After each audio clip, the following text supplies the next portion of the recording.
అన్ని రూల్స్ ఎప్పుడు ఒకేలాగా ఉండవు కదండి. రూల్స్ కూడా చేంజ్ అవుతా ఉంటాయి.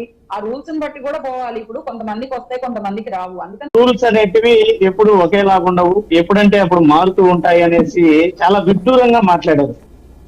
ఒక ఏదైనా ఒక విధానం పైన ఒక జీవో ఉన్నప్పుడు, జీవో నెంబర్ 77, ఈ జీవో నెంబర్ 77 అన్నది ఏం తెలియజేస్తుందంటే ఈ యొక్క రిజర్వేషన్ల ప్రక్రియ, horizontal reservations and vertical reservations ని ఏ రకంగా అమలు చేయాలన్నటువంటి విధానము స్పష్టంగా తెలియజేస్తుంది.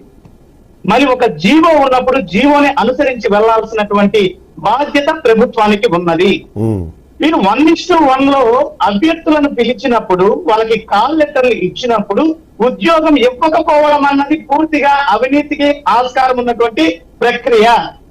ఇక్కడ దీన్ని బట్టి స్పష్టంగా కూటమి ప్రభుత్వం ఈ యొక్క రిజర్వేషన్ల ప్రక్రియ అన్నది సక్రమంగా ఫాలో అవ్వలేదన్నది స్పష్టంగా తెలిసిపోతుంది. మరొక విషయం ఏంటంటే ఈ రోజు స్పోర్ట్స్ కోటాలో 421 మంది అభ్యర్థులకి ఉద్యోగాలు ఇచ్చామని చెప్తున్నారు.